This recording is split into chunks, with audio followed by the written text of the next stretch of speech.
Irmãos, a graça. Amém? Nós saudamos aos irmãos que se encontram aqui, também aos irmãos que estão nos acompanhando de forma remota. Que Deus possa nessa manhã estar falando ao seu coração. Vamos abrir as nossas Bíblias no livro do Gênesis, capítulo 3. Nós vamos inicialmente ler os 6 primeiros versos.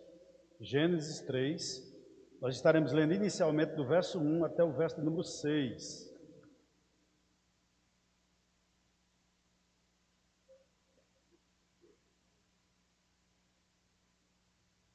Amém? Podemos ler?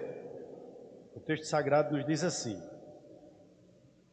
Mas a serpente, mais sagaz que todos os animais selváticos que o Senhor Deus tinha feito, disse à mulher: É assim que Deus disse: Não comereis de toda a árvore do jardim? Respondeu-lhe a mulher: Do fruto das árvores do jardim podemos comer, mas do fruto da árvore que está no meio do jardim, disse Deus: Dele não comereis, nem tocareis nele, para que não morrais.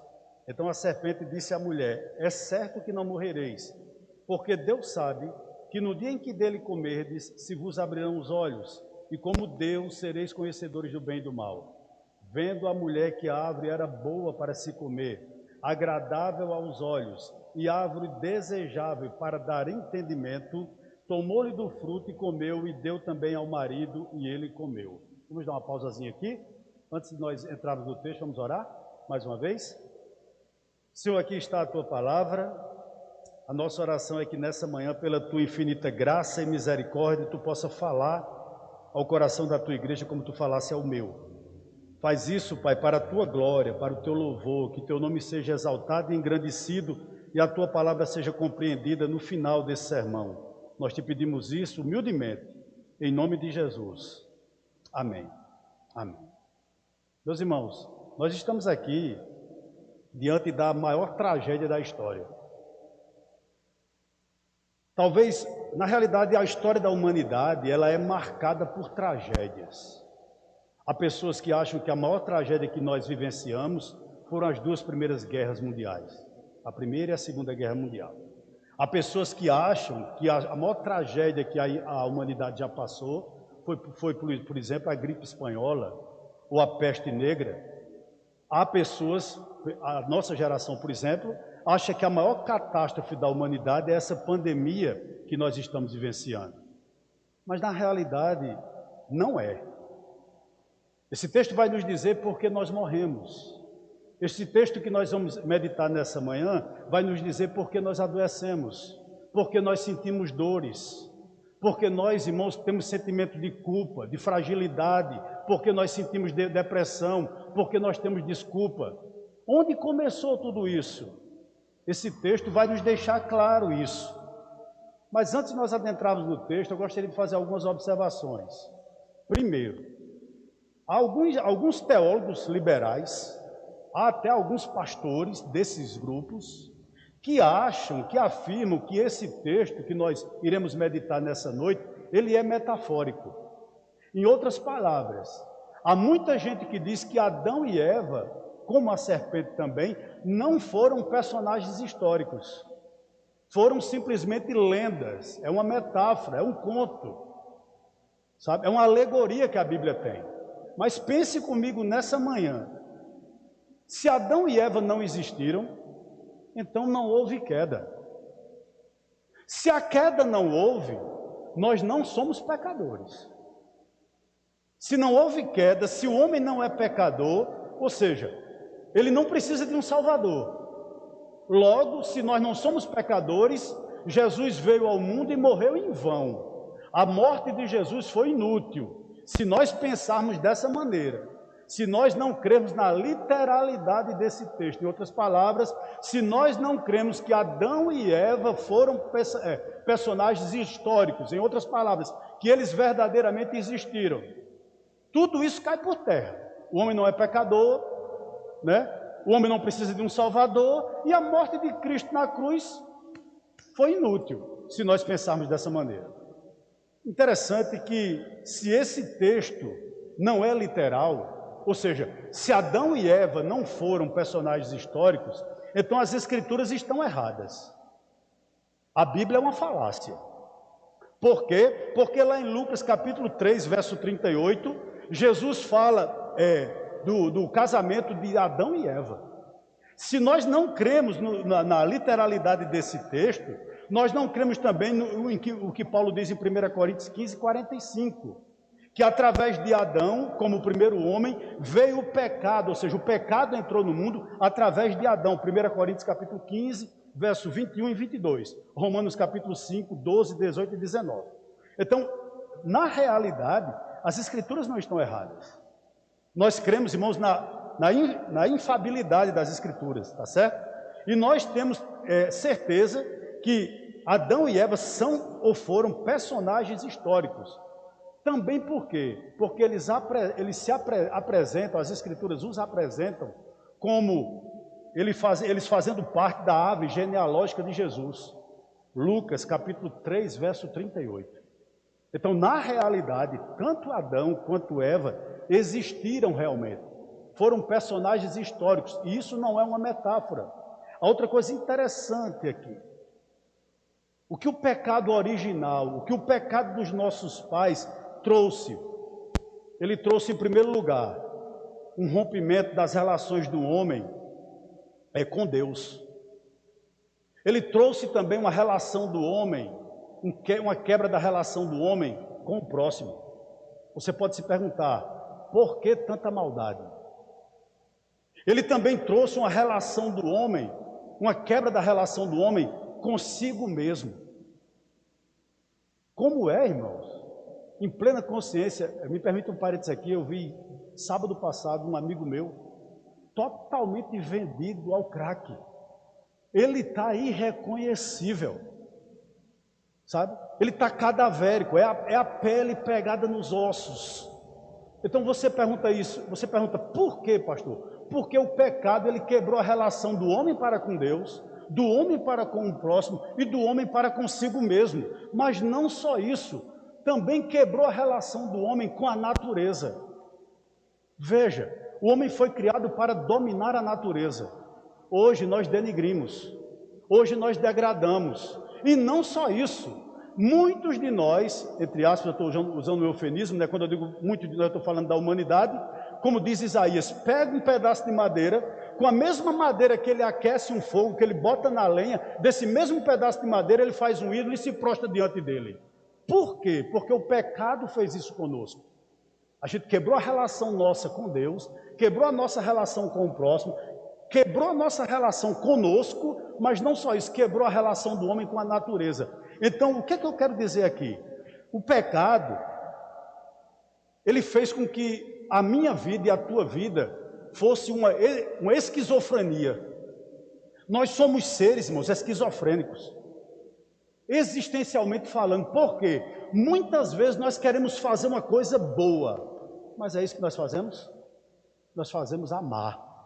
É como Paulo diz lá em 1 Coríntios 7, né? O bem que eu quero fazer, esse eu não faço. E sim o mal que eu não quero fazer. Aí você me pergunta, por quê? A natureza pecaminosa em nós.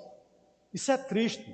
Aí você pode dizer, pastor, eu não faço parte desse grupo. As escrituras dizem que sim. Por exemplo, e não precisa abrir, Isaías capítulo 1, verso 5.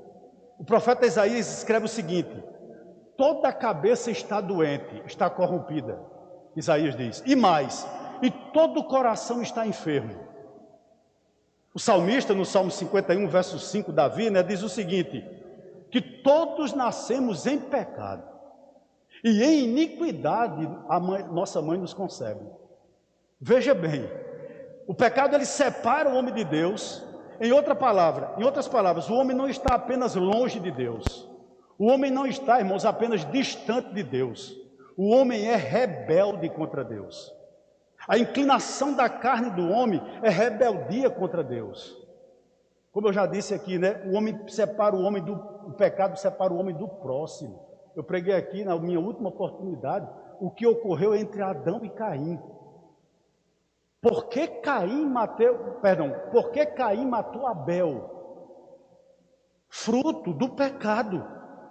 Por quê? Porque o pecado separou os dois irmãos. Veja que coisa triste. O pecado, irmãos, é isso que eu estou querendo dizer, produz conflitos. O pecado produz inveja. O pecado produz ingratidão. O pecado produz ciúme. Tudo aquilo mal que você produz é fruto da queda que houve lá no Jardim do Éden. Essa é a grande realidade. E o pecado separou o homem de si mesmo, como eu já disse, estou só relembrando. Mais uma vez faço alusão àquela palavra de Caim. O maior inimigo de Caim era ele mesmo. E talvez, muitos de nós que estamos aqui, as pessoas que estão nos acompanhando, seu maior inimigo é você mesmo. Quando você está diante do espelho, possivelmente você está diante do seu maior inimigo, sua natureza caída que você tem que lutar todos os dias. O que é que eu estou querendo dizer? Que o homem é uma guerra civil ambulante. E o maior inimigo do homem não é o único, mas o maior inimigo do homem é ele mesmo. Essa é uma grande realidade. Mas vamos partir para o texto propriamente dito. Do verso 1 ao verso 6 que nós acabamos de ler, a Bíblia diz quais foram os degraus da queda.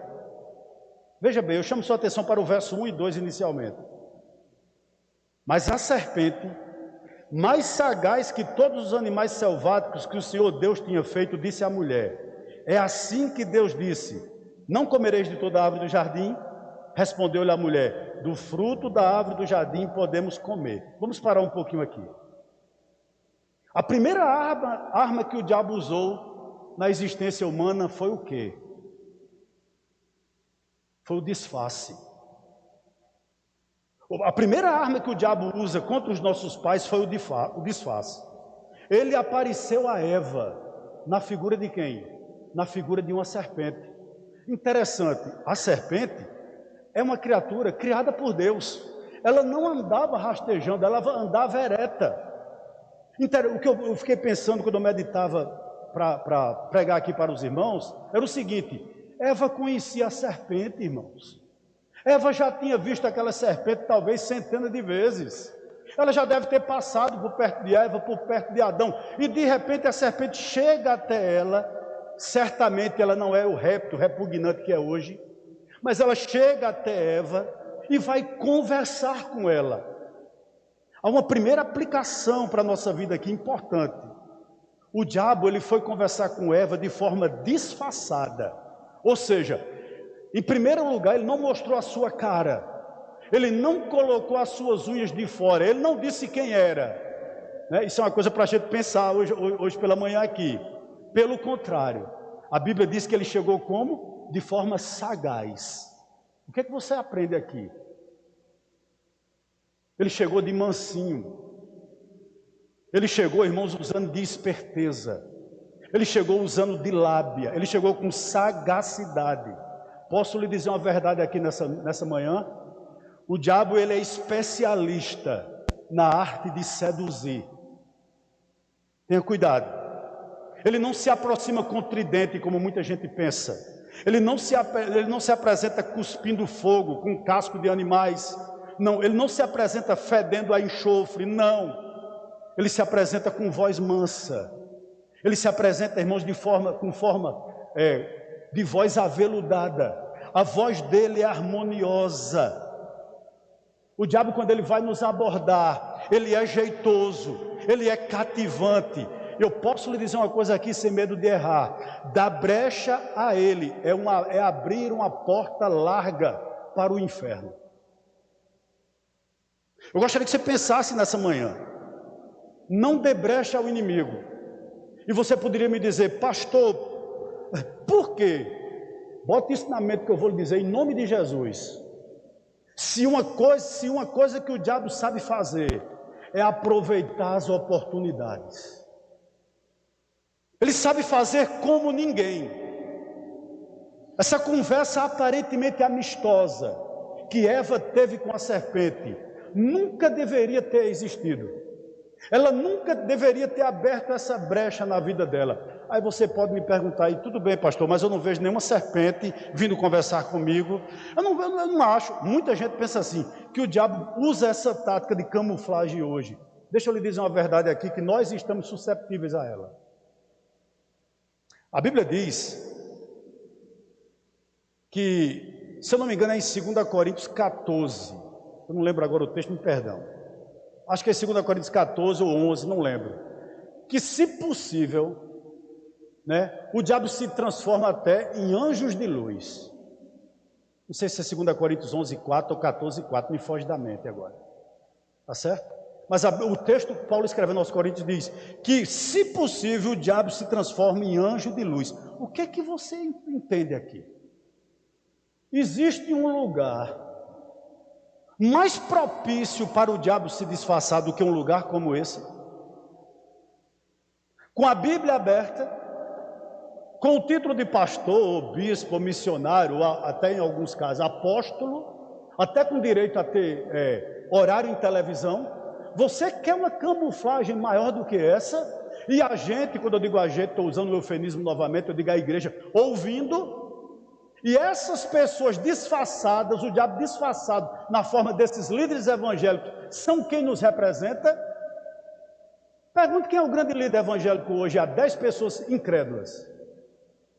Possivelmente 8 ou 9 vão dizer que é determinado apóstolo aí. Eu tenho certeza disso. E nós somos conhecidos a partir desses homens. Os escândalos acontecem a partir desses homens. Os crentes são tidos como ladrões, como mercenários, como quem só vive dinheiro. A partir de quem? A partir desses homens que sonegam a verdade. Como o diabo vai fazer aqui? E o que eu acho interessante é que tem muito crente que estão nessas igrejas neopentecostais e a gente diz, mas são crentes. Eu quero dizer a você que dificilmente são. Dificilmente são. Então está aí. Ele tem a voz macia, ele tem a voz mansa, né? Ele se camufla. A nossa mãe, né, Eva, talvez ela pensou que essa conversa tão amistosa, tão amigável, ela pensou isso, não iria terminar na tragédia que terminou. Mas eu chamo a sua atenção também para o verso 2. Olha ele aqui botando as unhas de fora. Respondeu-lhe a mulher, do fruto das árvores do jardim podemos comer. Verso 3, mas do fruto da árvore que está no meio do jardim, disse Deus, dele não comereis, nem tocarei neles, para que não morrais. Qual é a maior estratégia do diabo? Torcer a palavra de Deus, deturpar a palavra de Deus. E isso, os arraiais evangélicos estão cheios. Nós estamos lotados, abarrotados de falsos profetas. E isso não é um problema da igreja hoje. Isso é um problema que Paulo já enfrentava lá em Coríntios, base bíblica para isso. 1 Coríntios capítulo 11, verso 3 e 4. Nós estamos abarrotados de falsos mestres, nós estamos abarrotados de falsos profetas, e infelizmente a igreja nem filtra essas coisas. A gente pega qualquer mensagem de qualquer pessoa, seja lá o que for, não tem nem base bíblica, a gente posta, manda para grupos que a gente participa, dizendo o seguinte, eu estou prestando um serviço ao evangelho. Não, você está prestando um desserviço. Veja que sério, né? A estratégia do maligno aqui no verso 2, qual é? No 2 e o 3, é colocar em dúvidas, é colocar incredulidade, e ele conseguiu no coração de Eva. Quantas vezes eu e você não estamos também nesse nível? Tem momentos na nossa vida, vamos ser sinceros, irmão, que a gente não acredita mais em nada, que a gente começa a questionar a palavra de Deus, e eu lhe pergunto, quem faz isso com você? É o pastor? É teu irmão? É teu vizinho? Não é, é o diabo. Está ele aqui, colocando as unhazinhas de fora, mostrando a sua carranca, né? Dizendo quem ele é, apesar de ter a voz aveludada. Está ele se apresentando a Eva aqui, como pastor, torcendo a palavra de Deus. Eu chamo a sua atenção, por gentileza, para a gente reler o verso 2, e você vai comigo para o capítulo 2, versos 16 e 17. Vamos reler o 2? Respondeu-lhe a mulher, olha a resposta de Eva à serpente, do fruto das árvores do jardim podemos comer. Vou ler o 3 também. Mas do fruto que está no meio do jardim, disse Deus, dele não comereis, nem tocarei neles, para que não morrais. Antes de nós irmos para o texto que eu citei, eu quero lhe fazer uma pergunta. Deus disse isso a Eva? Deus disse isso exatamente a Eva? Não. Vamos ver o que Deus havia dito aos nossos pais? Capítulo 2, versos 16 e 17. E o Senhor Deus lhe deu esta ordem. Olha o que Deus tinha dito a ele: de toda árvore dos jardins comerás como?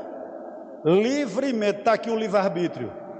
Mas da árvore do conhecimento do bem e do mal não comerás, porque no dia que dela comeres, certamente o quê? Morrerás. Qual é o ponto aqui? Guarde isso no seu coração.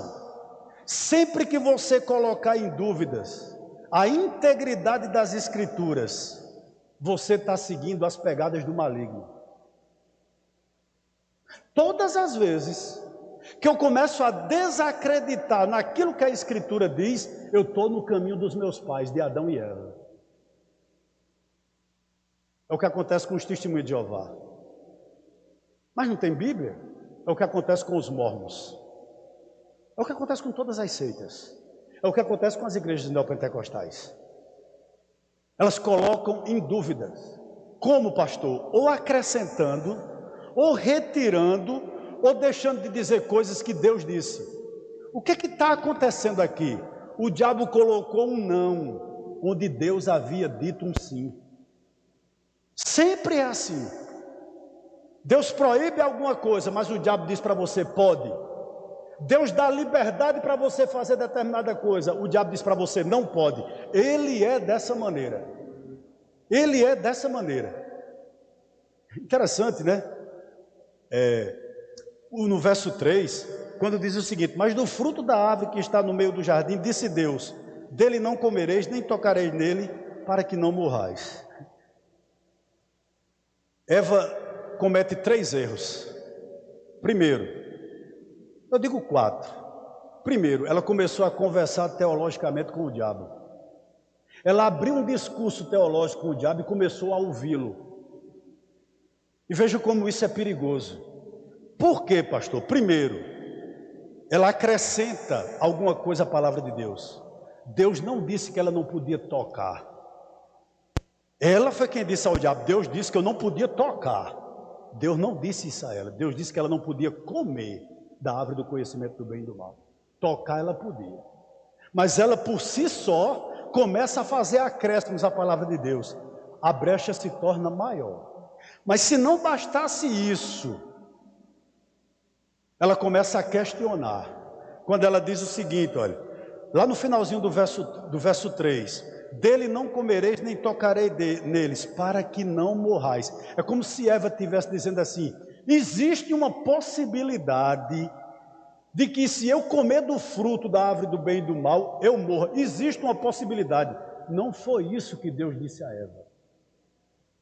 Deus disse, no dia que tu comer dela, certamente tu morrerás. Irmãos, o que é que eu posso ter aqui nessa manhã como ensinamento para mim e para você? Eva esqueceu de dizer ao diabo que Deus havia dado uma ordem.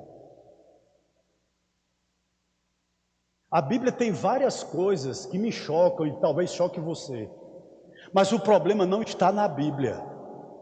O problema está em nós. Se Deus diz não, é não. Se Deus diz sim, é sim. Não adianta insistir. Eva começa a teimar, né? E ela esquece, ela acrescenta algumas coisas, né? Ela diz, eu não tocareis. Ela omite algumas coisas, quando ela diz, eu posso comer livremente, Satanás. Ela não diz isso. Posso lhe dizer uma verdade aqui nessa noite? Nessa manhã, perdão? Assentar-se aos pés do diabo para aprender a palavra de Deus é matricular-se na escola do engano. Deixa eu lhe dar um conselho aqui nessa manhã. Selecione quem você escuta. Quando se tratar da questão da sua alma, selecione quem você deve escutar. Tem tanta gente escutando pastor aí fora, pessoas que guardam o judaísmo, e a gente pensa que é Deus falando com a gente. Vou repetir: assentar-se aos pés do diabo para aprender a palavra de Deus é matricular-se na escola do engano, é ter o pai da mentira como professor. Ele não tem nada a nos ensinar. O que é que eu estou querendo dizer a você aqui nessa manhã? Ele pode vir para você como uma pessoa, como um expositor da palavra. Ele pode ir na sua casa com conselhos, entre aspas, bíblicos, e você pode engolir. É Deus.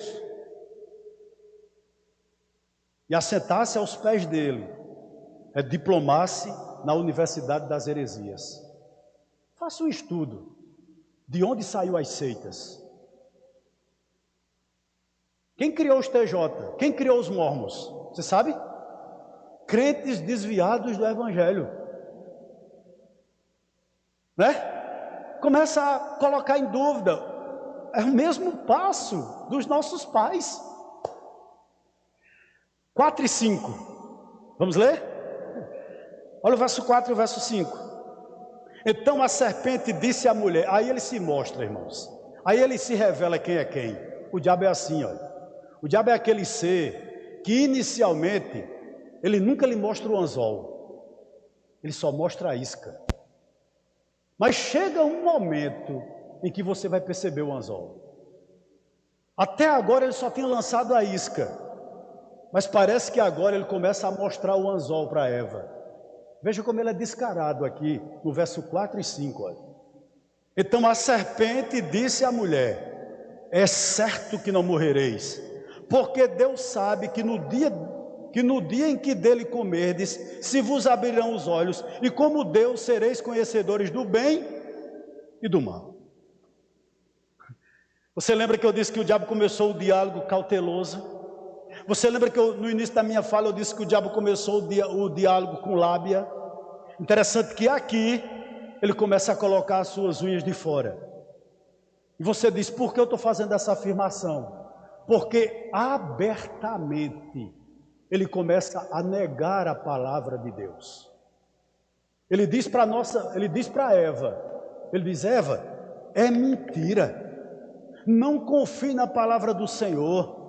O que é que ele está dizendo aqui? Não confie em Deus, não confie na sua palavra, não confie em seu caráter, porque Deus não é confiável. É isso que o diabo está dizendo a Eva. Veja que lástima, irmão.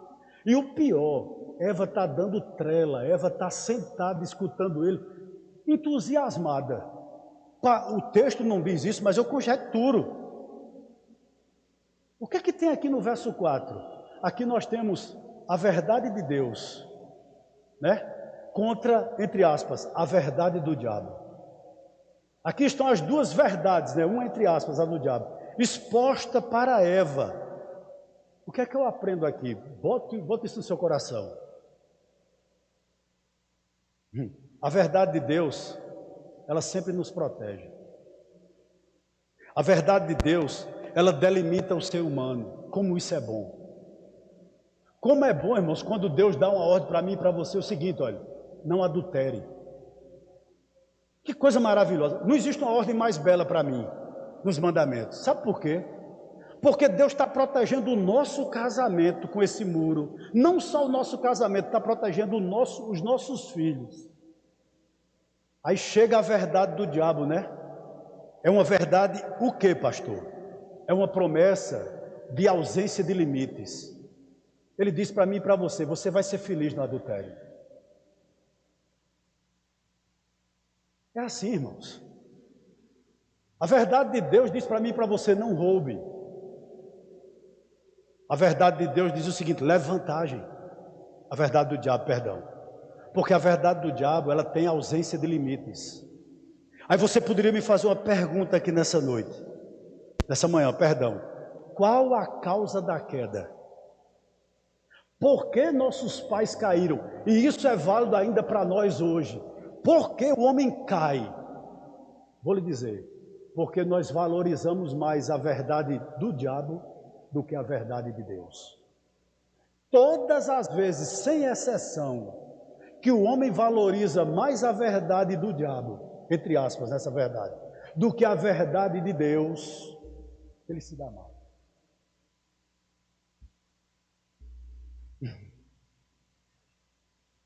Posso lhe dizer uma coisa aqui nessa noite? Nessa manhã, perdão, só quero dizer noite, perdão.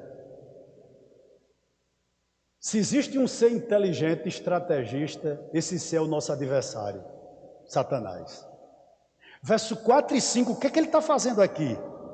Ele está corrompendo, primeiro, a mente. Porque o diabo sabe mais do que ninguém. Se ele corromper a sua mente, se ele ganhar a sua mente, ele corrompe o seu coração. Eu vou adiante.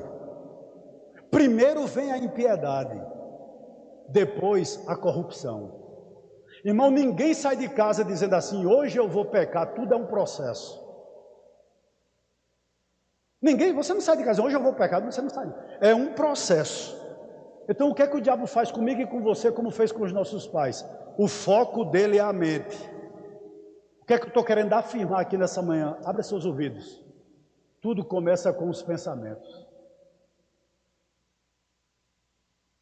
Se você chegar um dia na glória, eu creio que você vai chegar, pergunte a Davi se não foi assim. Eu tenho certeza absoluta, não havia banheiro público, né? Não havia banheiro privado, perdão, nos tempos de Davi. As mulheres tomavam banho no quintal. E o jardim, onde Davi ficava, era tipo assim um sobrado. Com certeza, algumas vezes ele deve ter olhado para Betseba e dito, que mulher bonita. No outro dia ele viu que ela cantava. Ela cantarolava, ela deveria cantar para chamar a atenção dele. Mas foi no primeiro dia. O diabo começou a colocar na mente de Davi, é mais bonita do que a tua. É mais atraente do que a tua. E no coração de Betseba também. Não é teu generalzinho não, teu soldadozinho que está na guerra não, é o rei que está olhando para tu. Primeiro, vem aqui, ó. Porque o diabo sabe, se isso aqui é ganho, isso aqui é corrompido. Você pensa que ele é besta, é? Você pensa que ele é tolo? Ele está fazendo isso aqui com Eva. Satanás sabe que se a mente for corrompida, as ações erradas seguirão. Ele é estrategista, meu irmão. Ele sabe como nos derrotar. Verso 6. Vendo a mulher que a árvore era boa para se comer, agradável aos olhos, e árvore desejável para dar entendimento, tomou-lhe do fruto e comeu, e deu também ao marido, e ele comeu. Você já ouviu essa frase? Eu já ouvi muitas vezes. Eu posso dizer isso nesse verso 6. Eva estava no lugar errado, na hora errada, conversando com a pessoa errada. Por que eu digo isso? Porque o diabo, irmãos, ele sempre faz isso. É como se ele tivesse dourado a pílula do pecado, embelezado, tornado ele o pecado mais bonito e apresentado a Eva. E dito, come. É sempre assim. Aí você poderia, pastor, como é que ele dourou a pílula do pecado e apresentou? Simples, né? Ele mostrou para Eva as vantagens de uma realidade que ela não conhecia. E disse, vai, tu estás sendo privada disso, mas vai, olha, é bom.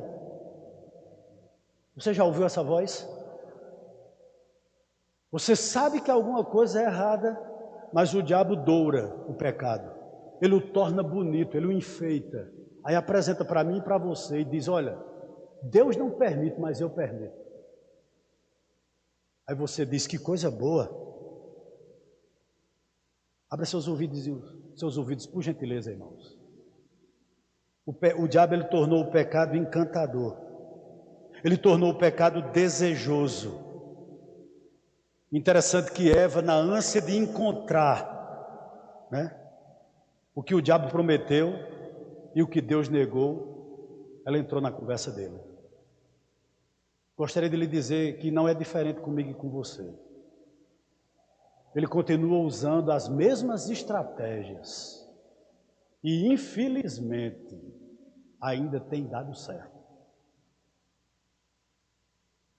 Fiquei imaginando o seguinte, quantas vezes Eva não passou perto daquela árvore? Juntamente com Adão. E nunca ela havia despertado para aquilo. Nunca. E depois dessa conversa, a Eva começou a olhar e disse, mas rapaz, não é que é bonita mesmo? Não é que é desejável mesmo? Que árvore bela, que coisa maravilhosa. Como é que eu não percebi isso antes? Deus me privar de uma coisa dessa, por quê? Meus irmãos, eu e você temos que ter em mente o seguinte: o pecado é uma fraude, sempre. E o diabo, ele é um estelionatário. Ele promete o que ele não pode dar. Essa é a grande realidade. Ele promete para mim e para você, como prometeu para Eva, jardins luxuosos. Mas por trás do muro, eu gostaria de lhe dizer uma coisa: só há desertos. Eu gostaria de dizer algo aqui para você. O diabo promete fontes cristalinas, mas não entre não. Os seus poços são podres. O diabo promete para mim e para você liberdade, mas ele só tem escravidão. O diabo promete para mim e para você felicidade, mas ele só tem desgraça. O diabo anuncia, como ele tem anunciado para tanta gente aí, irmãos, uma vida cheia de encantos, mas na realidade é morte eterna. Não precisa abrir, vou citar o texto. 1 João capítulo 2, verso 15 ao 17. O apóstolo João diz o seguinte, né? Resumindo: a concupiscência da carne, a concupiscência dos olhos e a soberba da vida são as iscas apetitosas que escondem sempre o anzol da morte. E como tem gente entrando nesse caminho?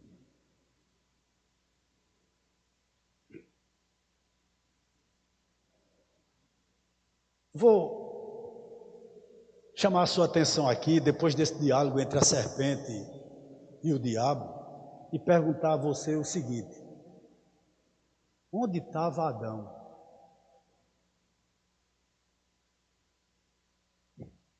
O cabeça federal da família, escutando tudo,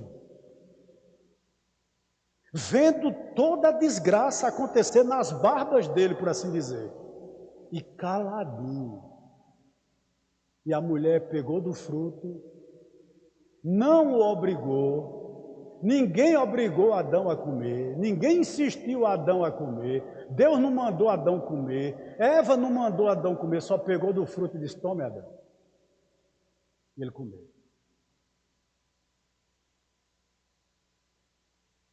Eva caiu. Por que Adão caiu?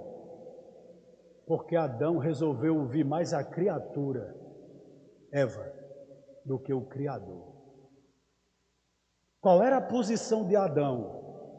Dizer a Eva: não coma, eu não permito. Há uma aplicação para mim e para você aqui. Muitas vezes o erro está diante de nós, mas às vezes, para não perder uma amizade, muitas vezes, irmãos, para manter um relacionamento, um namoro, um noivado, né? Muitas vezes, irmãos, para manter um cargo, muitas vezes para manter um emprego, a gente vê o erro, mas a gente tem a síndrome de Adão. Eu vou engolir. É melhor engolir do que ser verdadeiro. Olha a catástrofe. Adão não se posicionou. Viu o desmantelo, presenciou, sabe? Era testemunha ocular. Simplesmente comeu e ficou calado. Que coisa, né? Vamos resumir brevemente esses 6 primeiros versos. Eu resumo da seguinte forma: Eva, que sendo criatura, quis ser igual ao Criador. O orgulho excessivo tomou lugar da gratidão. A verdade foi substituída pela mentira ou pela dúvida. A palavra de Deus foi abandonada e o sugestionamento do diabo foi acolhido. Há uma frase do pastor Josemar Bessa que eu gosto muito. Deus sempre nos lembra que nós somos pó. O problema é que nós esquecemos. é que nós esquecemos. 7 e 8, versos 7 e 8. Aqui está os sintomas da queda. Veja bem, os sinais da queda, veja o que aconteceu, 7 e 8. Abriram-se então os olhos de ambos, e percebendo que estavam nus, coseram folhas de figueira e fizeram cintas para si. Quando ouviram a voz do Senhor Deus, que andava no jardim pela viração do dia, esconderam-se da presença do Senhor Deus, o homem e sua mulher, por entre as árvores do jardim. Quais são os sintomas da queda, pastor? Em primeiro lugar, o drama da culpa.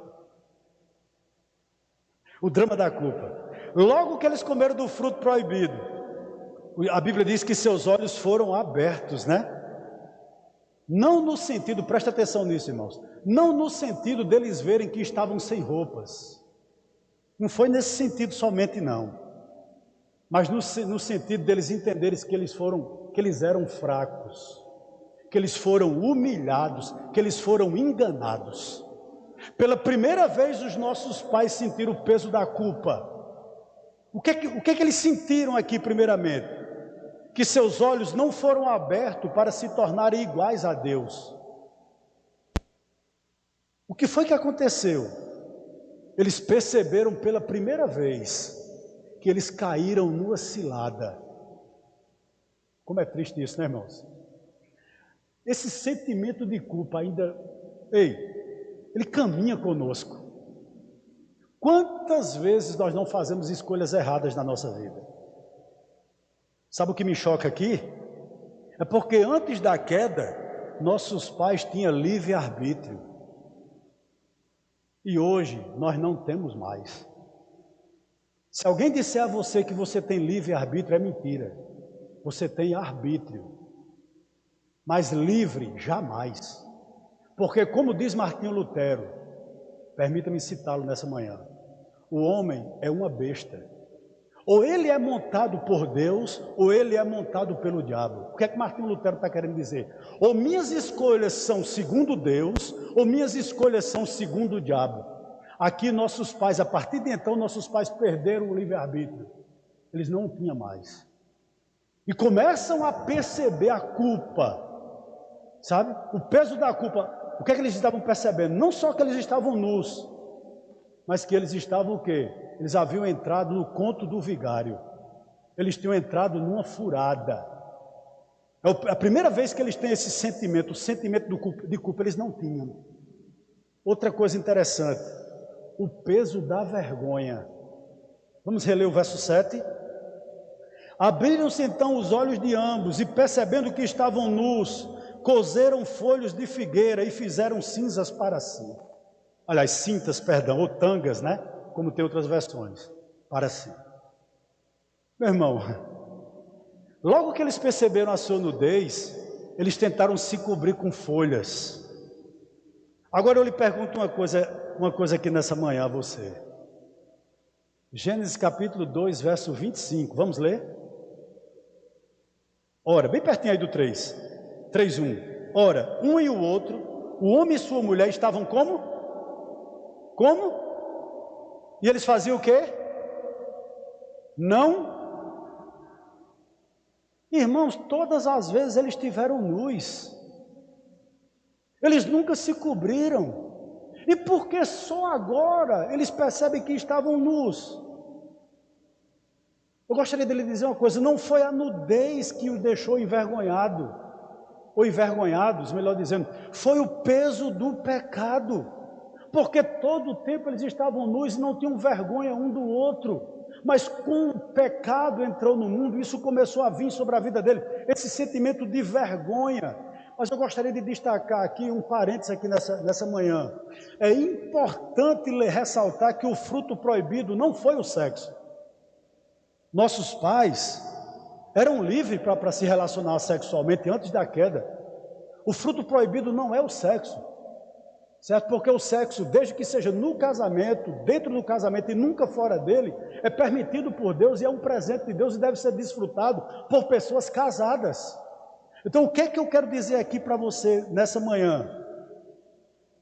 Por que o peso da vergonha? Porque eles descobriram que em vez de ser iguais a Deus, eles caíram num estado de degradação. Em vez deles melhorar o relacionamento um com o outro, eles foram tomados de vergonha. Permita-me outro parênteses aqui. Existem alguns filósofos, alguns naturalistas, que defendem muito as praias de nudismo, achando que isso é uma volta ao Éden. E eu digo a você que não é. Deus não anda para trás. O nudismo não é a solução para o homem. A solução para o homem é a redenção em Cristo Jesus. E um corpo de glória que nós teremos. Não adianta nada nós tentarmos ficar nus para voltar ao passado. Por quê? Porque a nossa mente está desgraçada de vergonha. Nós não conseguimos conviver com isso. O projeto de Deus para mim e para você é para frente. Nós não vamos ter um corpo igual ao do Éden, não. Nós não vamos voltar para o Éden, nós vamos para a glória. E lá na glória onde nós iremos, nós teremos um corpo de glória, um corpo onde não tem vergonha, não tem doença, não tem degradação, só eternidade, um corpo semelhante ao de Cristo. E nesse lugar que nós vamos, que está preparado para nós, que não é o Éden, é impossível que a gente caia de novo. O que é que eu estou querendo dizer para você? O projeto de Deus para a minha vida e para a sua é para frente. Mas aqui a gente vê o peso da vergonha, Mais uma vez eu gostaria de dizer a você o seguinte: o pecado é atraente aos olhos, mas ele engana. Ele promete sempre liberdade, mas escraviza. Ele promete vida, mas ele mata. Lá para o verso 8, por gentileza. O verso 8 diz o seguinte: quando ouviram a voz do Senhor Deus, que andava no jardim pela viração do dia, esconderam-se da presença do Senhor Deus, o homem e a sua mulher, por entre as árvores do jardim. Interessante, Deus sempre descia e falava com Adão e com Eva. E depois que eles pecam, depois que eles começam a sentir esse sentimento de culpa, sentimento de vergonha, o que é que eles fazem? Eles tentam se esconder de Deus por entre as árvores. E você me perguntaria, por quê? Porque para eles, depois do pecado, a presença de Deus não era mais um deleite. Não era. Mas a presença de Deus passou a ser para eles o seu terror. Que coisa, irmãos. Ou seja, o medo de Deus substituiu a alegria de Deus na vida deles. Gostaria de lhe fazer uma pergunta aqui. Aliás, uma pergunta não, uma afirmação. É impossível ter comunhão com Deus e viver no pecado. Nossos pais sentiram isso. A partir do momento em que eles pecaram, eles correram para trás de algumas árvores e tentaram se esconder de Deus.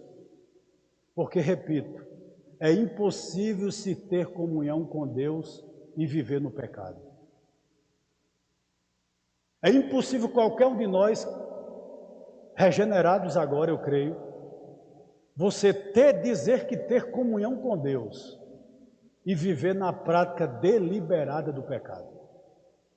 Nós já ouvimos tantas vezes aqui, O pecado acontece na vida de um salvo, sim, mas ele deve sempre ser um acidente e não algo quanto mais. Algo que acontece toda hora, todo instante, todo dia, o dia todo. Deus fala com você, Deus diz a você aonde Ele quer, a maneira que quer, a maneira que você tem que falar, o que você deve fazer, e você não escuta. Aí você deve perguntar, por quê, pastor? Por que Deus?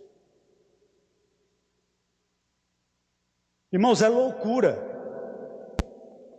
tentar fugir de Deus. Nossos pais não entenderam isso, parece. Como se esconder do Deus do Salmo 139? Não tem como. E há uma aplicação para nós no verso 8. Sempre que o homem escuta o tentador, ele naufraga diante da tentação, tenta fugir, tenta se esconder de Deus. Vou lhe dizer algo aqui, abra sua mente. O pecado não só torna o homem rebelde, o pecado torna o homem tolo. Essa é a grande realidade. Nossos pais apenas não ficaram rebeldes contra Deus. Não. Nossos pais ficaram tolos diante da presença do Senhor. Posso dizer uma coisa aqui nessa manhã? Se você é um salvo e você peca, você não dorme bem. Você não prega bem. Você não trabalha bem. Você não consegue se relacionar bem com Deus. Não existe vida de oração para um crente salvo que está em pecado. Não existe. Não existe deleite na palavra. Quando a Santa Ceia vem, é um peso para você. E isso é bom, porque demonstra que você é salvo. Se você faz essas coisas naturalmente em pecado, ou seja, se você não está nem aí, reveja sua conversão. Versículos 9 ao 13. Os mecanismos de fuga. Verso 9 e 10. Vamos ler? E chamou o Senhor Deus ao homem e lhe perguntou: onde estás? Ele respondeu: ouvi a tua voz no jardim, e porque estava nu, tive medo e me escondi. Versículo 9 e 10. O que é que eu aprendo aqui? O pecado pode até ficar escondido por um tempo, mas não a vida toda. Guarde isso no seu coração, meus irmãos. O que é que eu estou querendo, o que é que eu aprendi, reaprendi, meditando para vocês, e gostaria de passar para vocês aqui nessa manhã, com base no verso 9 e no verso 10. Todos nós seremos chamados à responsabilidade. Eu posso lhe dar um exemplo aqui? Imagine que uma criança que você nunca viu passasse aqui de frente à nossa igreja agora e jogasse uma pedra na vidraça dessa porta. O que você faria com essa criança? Nada. Você talvez lamentasse pela quebra da porta, mas você não a disciplinaria, não é? Você talvez reprovasse a ação dela, mas você não daria um corretivo nela. Por quê? Porque essa criança não é seu filho. Mas imagine que fosse exatamente o seu filho que passasse e você ali na porta, visse quando ele jogasse a pedra na porta e quebrasse. O que você faria com seu filho? Certamente você o disciplinaria. Por quê? Porque você é pai. Interessante que Deus aqui vai atrás de Adão. Aí você me pergunta, será que Deus não sabia onde estava Adão? Ficava feito um bobo perguntando: Adão, onde é que tu está? Está brincando de esconde-esconde comigo? Deus sabia onde Adão estava. Deus estava dando uma oportunidade a Adão de vir até ele e reconhecer seu pecado. Porque Deus faz assim comigo e com você. O que eu estou querendo dizer aqui nessa manhã? A voz de Deus não deixará em paz o homem em seu pecado. E dê glória a Deus se você erra e Deus lhe repreende, Deus chama você a atenção. Sabe por quê? É prova irrefutável de que você é filho.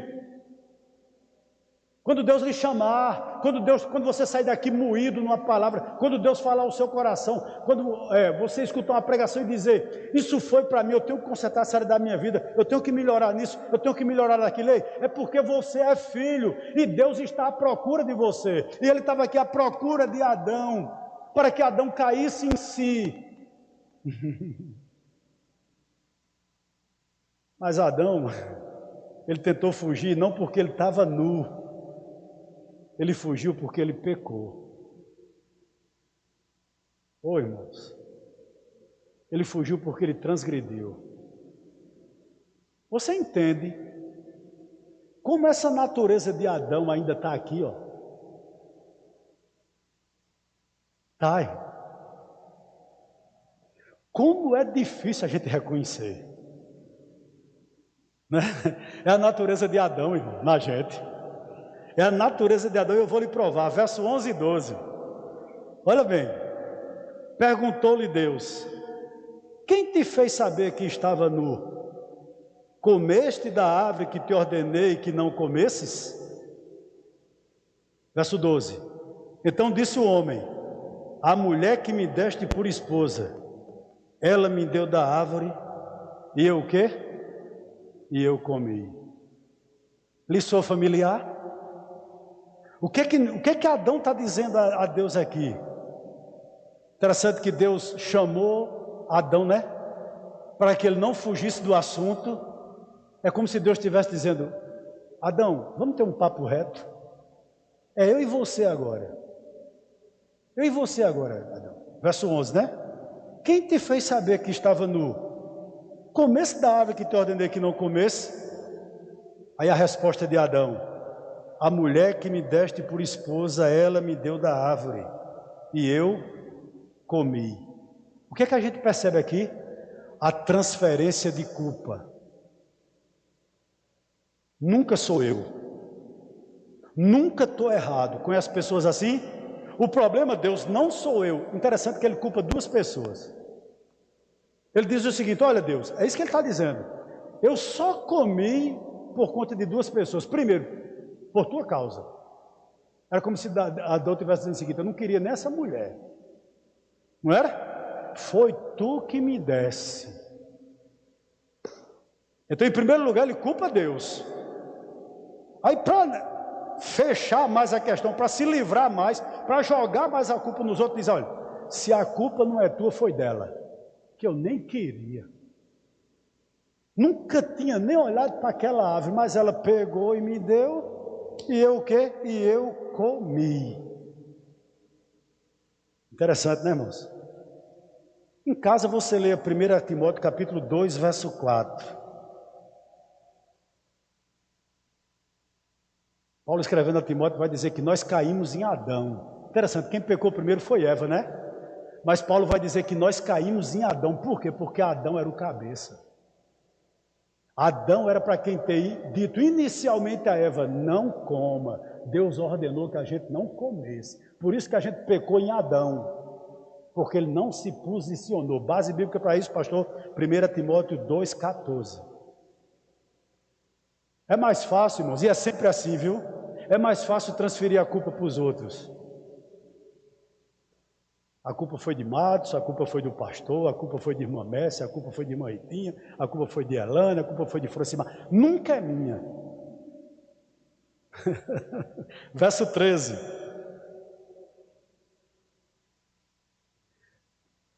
Aí Deus disse: Adão, eu acho que você tem razão, né? Deus tem senso de humor, né? Verso 13. Disse o Senhor Deus à mulher: que é isso que tu fizesse? Respondeu a mulher: a serpente me enganou e eu comi. Quem era o cabeça da mulher? Adão. Tendo Adão como cabeça e como mestre, ela foi imitar ele. Olhou para Adão e disse: olha, Adão jogou a culpa em Deus e em mim. Eu tenho que colocar a culpa em alguém, né? Ela transferiu para quem? Ela transferiu para a serpente. Ao invés de assumir a responsabilidade, assim como Adão, ela transfere a responsabilidade. Ô irmãos, a projeção ela é um mecanismo de defesa. Infelizmente, na maioria das vezes nós nunca somos culpados, né? Eu tenho até um livro, né? Somos todos inocentes. A maior mentira que eu já ouvi na minha vida. Somos todos inocentes. Nós não somos inocentes. Nós somos culpados. Vamos rapidinho agora, do 14 ao 24, vou só pontuar, porque as horas já se avançam. As consequências da queda. Chamo sua atenção para o verso 12. Vou ler rapidamente. Então disse o homem: a mulher que tu me deste por esposa, ela me deu da árvore e eu comi. Tudo era festa no lar de Adão e Eva. Eles viviam bem, até a queda. Depois da queda, qual a consequência da queda, pastor? O conflito conjugal. Meus irmãos, Adão culpou Eva, né? Interessante que isso é uma ferida que até hoje ainda não cicatrizou. Interessante que nessa pandemia o que mais ficou evidente, além das mortes, é que maridos e esposas não conseguem viver 24 horas debaixo do mesmo teto. Aumentou o número de divórcio, aumentou o número de feminicídio, aumentou as agressões dentro de casa, é noticiado todo dia. Você me pergunta, isso começou aonde? Isso começou aqui, no verso 12. E por isso que hoje, infelizmente, o lar tornou-se um lugar perigoso. Há conflito entre os cônjuges, mas há conflito também entre filhos e pais e filhos. Aí você me pergunta, pastor, aonde começou? Aqui, na queda dos nossos pais. O que é que eu estou querendo afirmar? Que o conflito conjugal é uma guerra mais complexa da história da humanidade. Ô meu irmão, eu sei que tem alguns jovens aqui. Tem? Tem. Mas quase tudo, né? Tem uns que não estão casados não, poucos, né? Ei, é um desafio o casamento. É bom, é santo, é ordenado por Deus, mas é desafiador formar família. E você me pergunta, por que esse desafio? Está aqui no verso 12. O primeiro conflito conjugal é uma consequência da queda. Segundo, versos 14 e 15. Então o Senhor Deus disse à serpente, visto que isso fizeste, maldita és entre todos os animais domésticos, e o és entre todos os animais selváticos, rastejarás sobre o teu ventre, e comerás pó todos os dias da tua vida.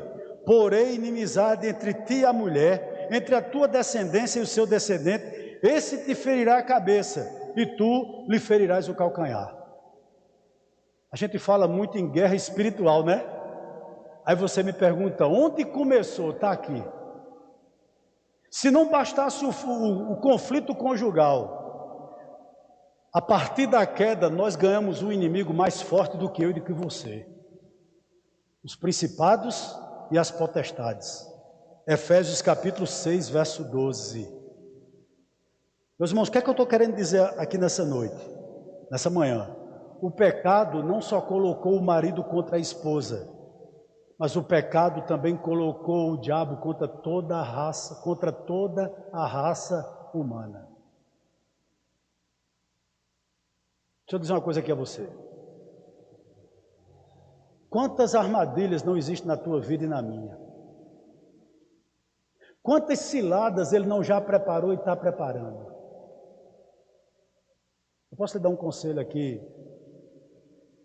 nessa manhã? Eu tenho muito medo quando nós conseguimos uma grande vitória.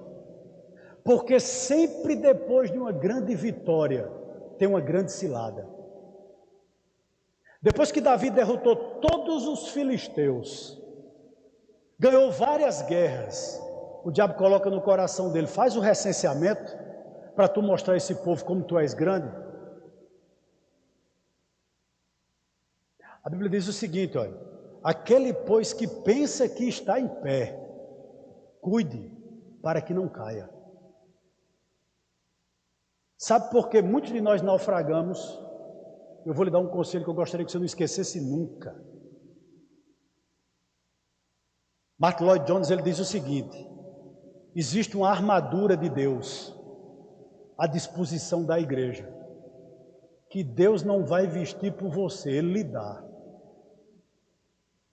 Cabe a você vestir ou não. Capacete da salvação, espada do Espírito, couraça da justiça, cinto da verdade, os pés com a preparação do Evangelho, o escudo da fé. Vou dizer isso que eu vou dizer aqui com o maior temor do mundo, mas é uma grande verdade. Se você não vestir toda a armadura de Deus, você não continua. Se você não guardar isso, você não guardará isso. Se você não for um crente que vive com a verdade, o cinto da verdade. Interessante, né? o cinto segurava o quê? A espada. Se você é uma pessoa que não vive na verdade, pela verdade, falando a verdade, a espada não está com você. Como você vai progredir se você é mentiroso? Como você vai progredir se não existe uma couraça aqui da justiça? Para você ouvir vindardos inflamados do maligno contra você, você está com o coração protegido. Lembra do que eu falei aqui sobre os filhos de Jó? Jó entendia que se Deus alcançasse o coração dos filhos dele, o comportamento mudaria.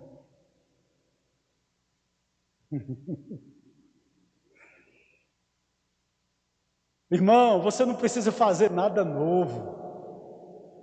A gente precisa vestir a armadura de Deus. Pronto. Para a gente vencer isso aqui. Louvado seja Deus. Verso 16. Consequências da queda. E a mulher disse: multiplicarei sobremodo o sofrimento da tua gravidez, em meio às dores dará a luz a filhos.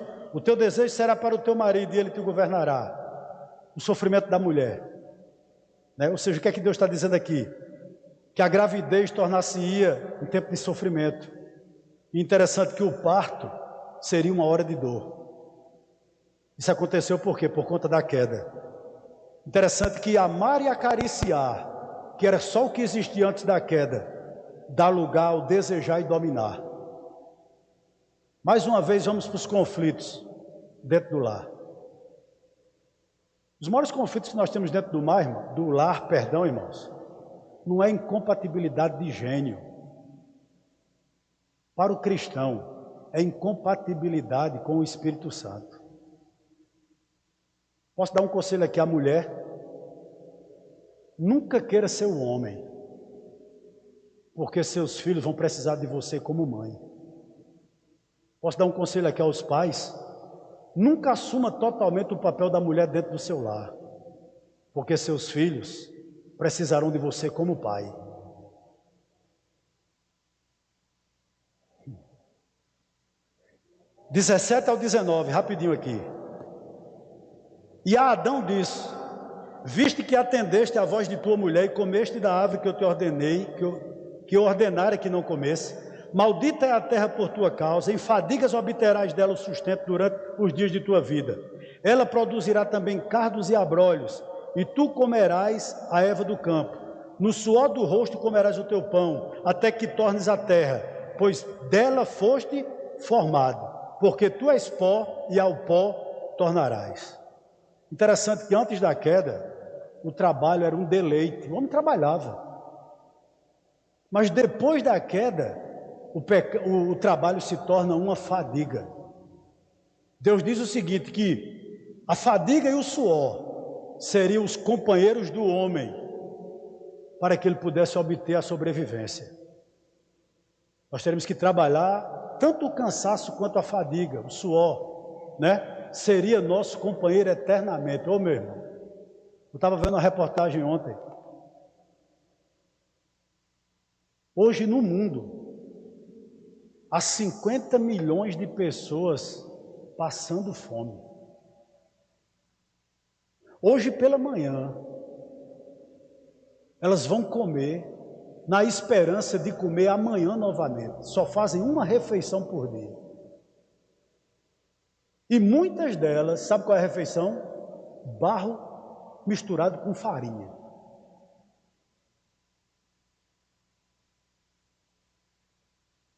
– 19b, consequência aí, talvez aqui a pior de todas, Finalzinho do verso 19.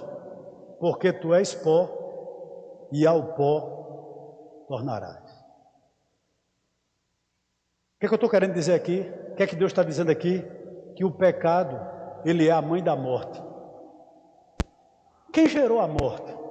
Nós não fomos feitos para morrer. Por isso que a gente não quer morrer. Existe, irmãos, dentro de cada ser humano, a noção de eternidade. Nós não nascemos para morrer. Aí você me pergunta, pastor, quem é a mãe da morte? O pecado. Ele ficou grávido e gerou a morte. E interessante, Ele também é o filho da cobiça. A cobiça gerou o pecado, e o pecado gerou a morte. É isso que esse texto nos diz aqui. Então, o pecado gerado pela cobiça deu à luz da morte, e o homem foi sentenciado a voltar ao pó. Eu conversando com Ritinha, e interessante, eu sempre digo isso e estava dizendo a ela quando a gente vinha. Imagine se não houvesse o Evangelho. A esperança da vida é eterna. Imagine aí. O que você vai dizer para você mesmo quando o luto chegar na sua casa? Os irmãos estão me entendendo? É inevitável, irmão. Por mais que a gente lute, ore, um dia nós vamos nos deparar com a morte. O que você vai dizer para você mesmo? Diga aí. Qual é a sua esperança? Para pregar para vocês aqui, eu li um comentário de Martyn Lloyd-Jones. Eu aconselho você a ler todo o livro de Martyn Lloyd-Jones. Ele é um cara fantástico. Ele disse o seguinte, olha. Ele disse que todas as vezes, ele falou, e Deus usou muito ele para falar comigo. Todas as vezes que você está naquela situação, meu Deus, não permita que meu filho morra. Meu filho vai viajar. Protege, Senhor. Será que chegou bem? Manda um zap. Eita, não visualizou, está sem internet. Meu Deus, foi um acidente, virou na primeira curva. Você vive assim? Sabe por quê? Porque você não confia no Senhor. Eu botei uma postagem no meu Instagram ontem, tirado de um livro. Eu não lembro tudo que eu coloquei lá, mas eu vou tentar parafrasear eu mesmo. Não sei se existe isso, mas eu vou tentar. Existe não, né, pastor? É o seguinte.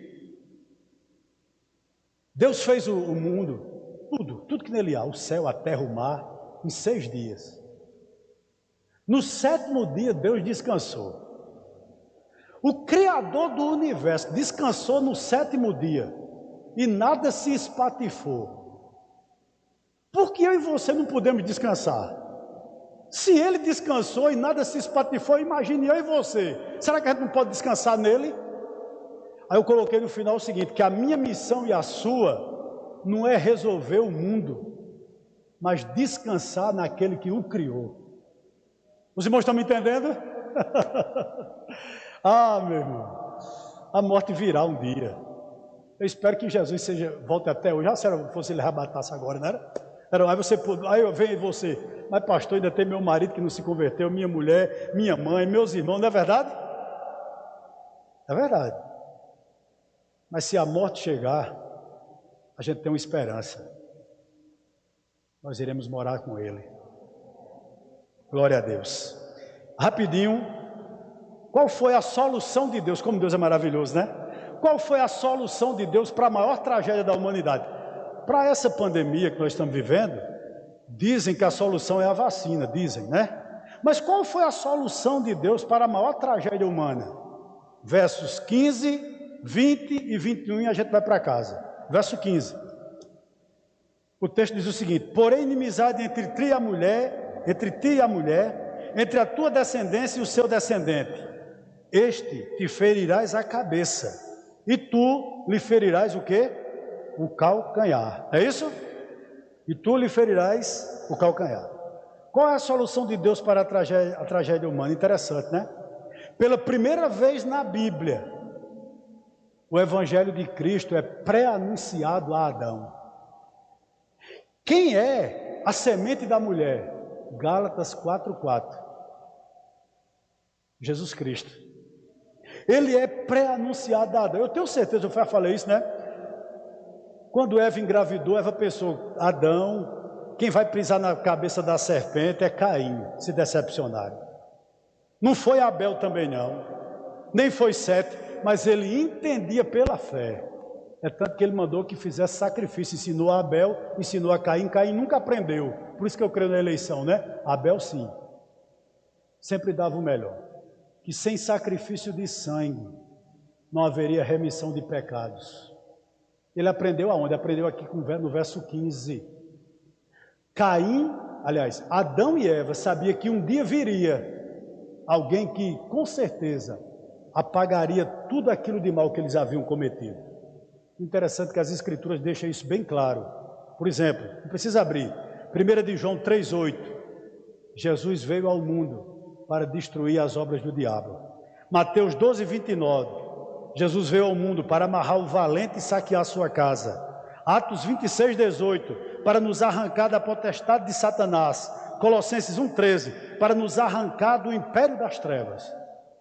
Aí você poderia me perguntar, pastor, será que Adão entendeu isso mesmo?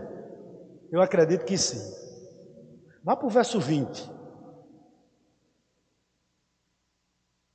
E deu o nome de Eva à sua mulher, por ser a mãe de todos os seres humanos. Depois que, de uma certa forma, Eva induziu Adão a pecar, parece que Deus diz a Adão, qual é o nome que tu dá a ela? Se fosse eu, sabe o que eu dizia? Morte, desgraça, amaldiçoada, está entendendo? Talvez eu dissesse isso. Aí Adão diz o seguinte, eu vou registrar, Eva. Sabe o que significa? Viva. O que era que Adão estava dizendo? Através de ti virá um que colocará um ponto final nesse caos. Que coisa maravilhosa, irmãos. Ele acreditou em Gênesis 3,15 e coloca o nome da mulher dele viva. Em outras palavras, ele está dizendo o seguinte, há redenção para nós, há jeito para nós. E Deus tinha dito isso a ele, irmãos, não só no verso 15, mas no verso 21 também. Olha bem, fez o Senhor Deus vestimenta de peles para Adão e sua mulher. E interessante que quando pecou, eles fizeram cobertura de quê? De folhas de figueira. É como se Deus tivesse dito assim a Adão e Eva, tira essas tangas aí de vocês, porque no braço de vocês não vão conseguir nada. Agora vai vir um que vai cobrir toda a tua nudez, que vai cobrir todos os teus pecados, que vai dar uma solução para esse desmantelo de vocês. Interessante que no verso 21, Deus promete a Adão vitória sobre o pecado. Cobriu Adão. Deus vestiu Adão e Eva com pelos de animais. E esse é o primeiro símbolo bíblico do sacrifício substituto. Que aconteceu na vida deles, mas que aconteceu na minha e na sua também. Por quê? Porque é por causa do sangue derramado que nós somos cobertos. É por causa do sangue de Cristo que nós fomos cobertos pela justiça dele. E todos nós que estamos aqui, que somos cristãos, nessa manhã podemos dizer o que está escrito em Romanos 8:1. Nenhuma condenação há para aqueles que estão em Cristo Jesus. Oh, meu irmão, nós somos verdade, nós somos filhos de Adão. Esse primeiro Adão caiu no jardim, fracassou no jardim, mas nós somos filhos também, irmãos, do segundo Adão, que triunfou na cruz do Calvário. Se por um homem entrou o pecado, também por um homem houve pagamento de todos os pecados. E o nome dele é o segundo Adão, Jesus Cristo de Nazaré. É nele que nós cremos. Então houve solução para mim, houve solução para você, há solução para o mais terrível pecador. Que Deus nos abençoe nessa manhã, em nome de Jesus. Amém?